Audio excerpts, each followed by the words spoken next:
जय श्री राधा रानी सरकार की, जय श्री कृष्ण भगवान की, जय कार्तिक मास महत्म की। मंदिर श्री बंसी वाले महात्मा यूट्यूब चैनल की ओर से हम आप सभी भक्तों का हार्दिक अभिनंदन करते हैं। कार्तिक मास महत्म के 25वें अध्याय की परम सुंदर कथा आज हम आपको सुनाने जा रहे हैं। कार्तिक मास के इस पावन समय में जिसने भगवान के श्री चरणों में अपने मन को लगाया है उसी का जीवन सफल है, क्योंकि मनुष्य का जीवन वैसे तो भगवान की कृपा से मिलता है लेकिन क्षण भंगुर है। ना जाने इस मनुष्य जीवन का अंत किस समय हो जाए। तो संसार के कार्य जरूरी हैं, जरूर कीजिए, लेकिन सबसे बढ़कर भगवान की भक्ति है, क्योंकि अगर हम भगवान की भक्ति करेंगे तो हमें जीवन में सुख तो मिलेगा, लेकिन सबसे बड़ी बात यह है कि इस मनुष्य जीवन के अंत समय में हमें भगवान की याद आ जाएगी और हमें भगवान का धाम मिल जाएगा। लेकिन भूल से भी अगर हम ऐसा नहीं कर पाए, भगवान की भक्ति नहीं करेंगे, तो क्या होगा? जीवन की अंतिम सांस में भगवान की याद नहीं आएगी। फलस्वरूप हमें पुनः 84 लाख योनियों में जाना पड़ सकता है।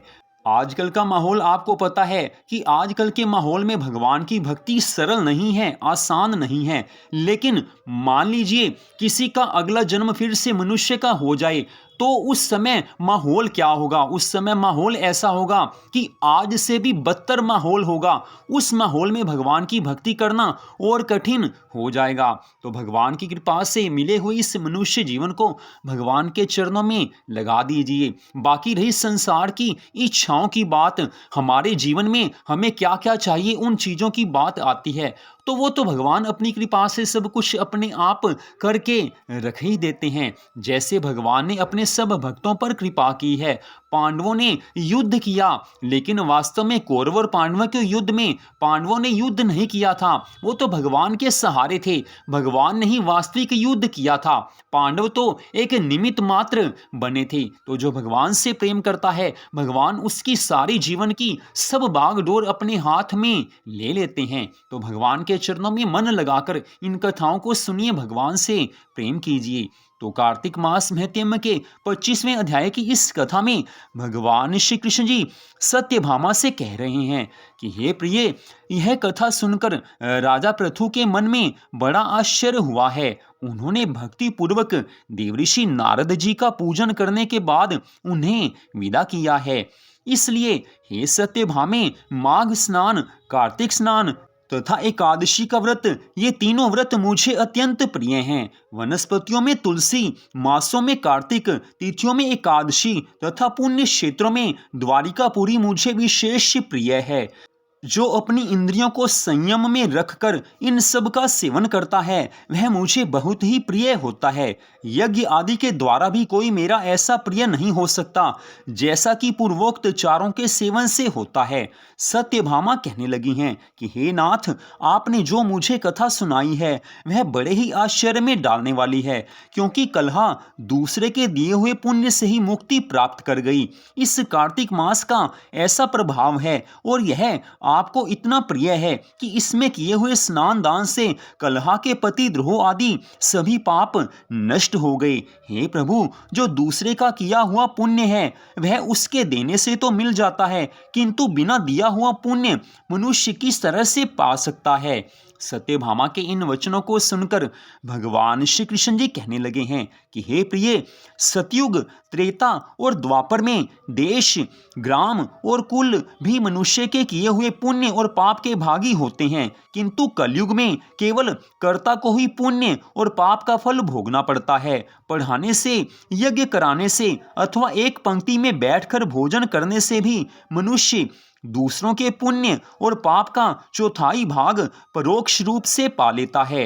एक आसन पर बैठने, एक सवारी पर चलने, श्वास का स्पर्श होने और परस्पर अंग सट जाने से भी निश्चय ही पुण्य पाप के छठे अंश का फल भागी होना पड़ता है। स्पर्श करने से, बातचीत करने से तथा दूसरे की स्तुति करने से भी मनुष्य पुण्य पाप के दशमांश को ग्रहण करता है।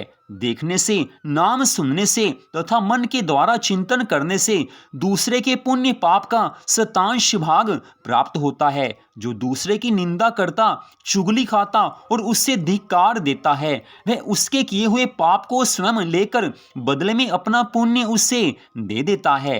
एक पंक्ति में बैठकर भोजन करने वाले लोगों में से जो किसी को परोसने में छोड़ देता है, उसके पुण्य का छठा भाग उस छोड़े हुए व्यक्ति को प्राप्त हो जाता है। जो स्नान और संध्या आदि करते समय किसी को छूता या उससे बातचीत करता है, उसे अपने कर्म जनित पुण्य के छठे अंश को उस व्यक्ति के लिए निश्चय ही देना पड़ता है।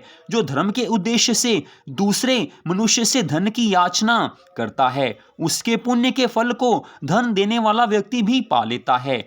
जो दूसरे का धन चुराकर पुण्य कर्म करता है, उसका फल धनी को ही मिलता है, कर्म करने वाले को नहीं, क्योंकि धन किसी और का है और जिसने धन चुराया है वो तो पाप कर्म उसने पहले किया है। इसलिए उस धन से अगर कोई पुण्य कर्म करेगा तो उसका फल धन के स्वामी को मिलेगा, धन चुराने वाले को नहीं मिलेगा। जो मनुष्य दूसरे का ऋण चुकाए बिना ही मर जाता है, उसके पुण्य को धनी मनुष्य अपने धन के अनुसार बांट लेता है। कर्म करने की सलाह देने वाला, अनुमोदन करने वाला, सामग्री जुटाने वाला तथा बल से सहायता करने वाला पुरुष भी पुण्य पाप के छठे अंश को पा लेता है। राजा अपनी प्रजा से, गुरु अपने शिष्य से, पति अपनी पत्नी से तथा पिता अपने पुत्र से उसके पुण्य पाप का छठा अंश प्राप्त करता है।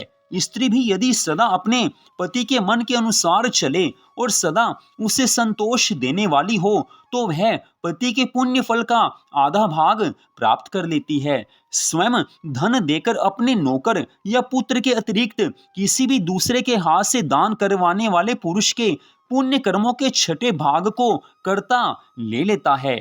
वृत्ति देने वाला पुरुष वृत्ति भोगी के पुण्य का छठा अंश ले लेता है, किंतु यदि उसके बदले में उसने अपनी या दूसरे की सेवा ना कराई हो तभी उससे लेने का अधिकारी होता है।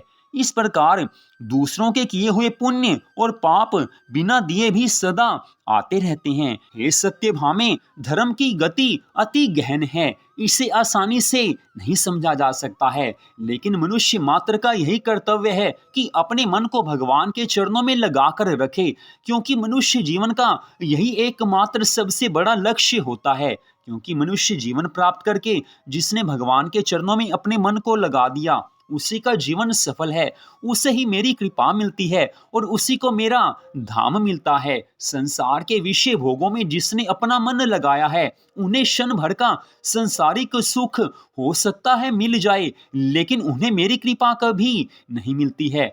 84 लाख योनियों में केवल मनुष्य योनि ही ऐसी है कि जिसमें भगवान की भक्ति की जा सकती है। शेष सभी योनियां तो भोग योनियां हैं, उनमें नए कर्म करने का अधिकार नहीं है, उनमें धर्म कार्य करने का अधिकार नहीं है। लेकिन मनुष्य मात्र को ये अधिकार है कि वो अपने पुण्य कर्मों के द्वारा भगवान को प्रसन्न कर ले और भगवान के धाम को प्राप्त कर ले। लेकिन आने वाले कलयुग में जब सब विषय भोगों में फंस जाएंगे, उस समय भगवान की भक्ति करना काफी ज्यादा कठिन हो जाएगा। लेकिन ऐसे समय में भी जो मनुष्य कार्तिक मास में अपने मन को मेरे श्री चरणों में लगा देंगे, उनकी सदा मैं रक्षा करूंगा। भगवान की भक्ति सभी युगों में फल देने वाली है, लेकिन कलयुग में भगवान की भक्ति का फल जल्दी मिलता है। कलयुग में वैसे तो सभी दोष हैं, लेकिन सबसे बड़ा गुण यही है कि कलयुग में केवल भगवान के नाम के जाप से ही मनुष्य मेरे को प्राप्त कर सकता है। जो मेरे में अपने मन को लगा देता है, उसकी सदा मैं रक्षा करता हूँ। हे सत्यभामे, जो मनुष्य पुण्य कर्म करता है उससे सभी प्रसन्न रहते हैं। जो मनुष्य भगवान की सच्ची श्रद्धा भावना से कार्तिक मास में और बाकी समय में भक्ति करता है, सभी देवी देवता उस पर सदा कृपा करते हैं, उसकी रक्षा करते हैं। क्योंकि जो मनुष्य भगवान के चरणों में मन लगाकर भक्ति में मन लगाता है, भगवान उससे विशेष स्नेह करते हैं, वो मेरी कृपा का अधिकारी हो जाता है। इस कारण अपने मन को भगवान के चरणों में लगाकर मनुष्य को अपना उद्धार कर लेना चाहिए। तो यहीं पर कार्तिक मास महत्म्य के 25वें अध्याय की कथा का विश्राम होता है। इससे अगले भाग में आप आगे की कथा को सुन पाएंगे। तो मंदिर श्री बंसी वाले महात्मा यूट्यूब चैनल की ओर से इस कथा को आपने सुना, आप सबका हार्दिक धन्यवाद। भगवान श्री राधा कृष्ण जी की, भगवान श्री लक्ष्मी नारायण जी की, तुलसी माता की, कार्तिक मास महत्म्य की अनंत कृपा सदा आप सब पर, आपके परिवार पर बनी रहे। इसी मंगल कामना के साथ जय श्री राधा रानी सरकार की, जय श्री कृष्ण भगवान की, जय तुलसी माता की, जय सदगुरुदेव श्री बंसी वाले महाराज की, जय कार्तिक मास महत्म्य की। जय जय श्री राधे, जय जय श्री राधे, जय जय श्री राधे श्याम।